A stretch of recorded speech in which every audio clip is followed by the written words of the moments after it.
बुद्ध भगवान एक गांव में उपदेश दे रहे थे। उन्होंने कहा कि हर किसी को धरती माता की तरह सहनशील तथा क्षमाशील होना चाहिए। क्रोध ऐसी आग है जिसमें क्रोध करने वाला दूसरों को जलाएगा तथा खुद भी जल जाएगा। सभा में सभी शांति से बुद्ध की वाणी सुन रहे थे, लेकिन वहां स्वभाव से ही अतिक्रोधी एक ऐसा व्यक्ति भी बैठा हुआ था जिसे ये सारी बातें बेतुकी लग रही थी। वह कुछ देर ये सब सुनता रहा, फिर अचानक ही आग बबूला होकर बोलने लगा, तुम पाखंडी हो। बड़ी बड़ी बातें करना यही तुम्हारा काम है। तुम लोगों को भ्रमित कर रहे हो। तुम्हारी ये बातें आज के समय में कोई मायने नहीं रखती। ऐसे कई कटु वचनों सुनकर भी बुद्ध शांत रहे। अपनी बातों से ना तो वह दुखी हुए, ना ही कोई प्रतिक्रिया की।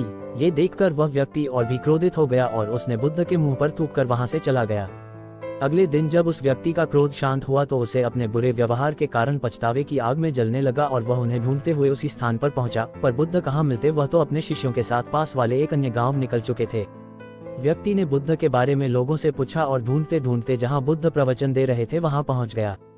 उन्हें देखते ही वह उनके चरणों में गिर पड़ा और बोला, मुझे क्षमा कीजिए प्रभु। बुद्ध ने पूछा, कौन हो भाई, तुम्हें क्या हुआ है, क्यों क्षमा मांग रहे हो? उसने कहा, क्या आप भूल गए? मैं वही हूँ जिसने कल आपके साथ बहुत बुरा व्यवहार किया था। मैं शर्मिंदा हूँ। मैं मेरे दुष्ट आचरण की क्षमायाचना करने आया हूँ। भगवान बुद्ध ने प्रेम पूर्वक कहा, बीता हुआ कल तो मैं वही छोड़कर आया गया और तुम अभी भी वही अटके हुए हो। तुम्हें अपनी गलती का आभास हो गया, तुमने पश्चाताप कर लिया, तुम निर्मल हो चुके हो। अब तुम आज में प्रवेश करो। बुरी बातें तथा बुरी घटनाएं याद करते रहने से वर्तमान और भविष्य दोनों बिगड़ते जाते हैं। बीते हुए कल के कारण आज को मत बिगाड़ो। उस व्यक्ति का सारा बोझ उतर गया।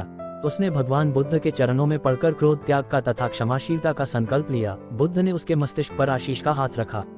उस दिन से उसमें परिवर्तन आ गया और उसके जीवन में सत्य, प्रेम व करुणा की धारा बहने लगी। मित्रों, बहुत बार हम भूत में की गई किसी गलती के बारे में सोचकर बार बार दुखी होते और खुद को कोसते हैं।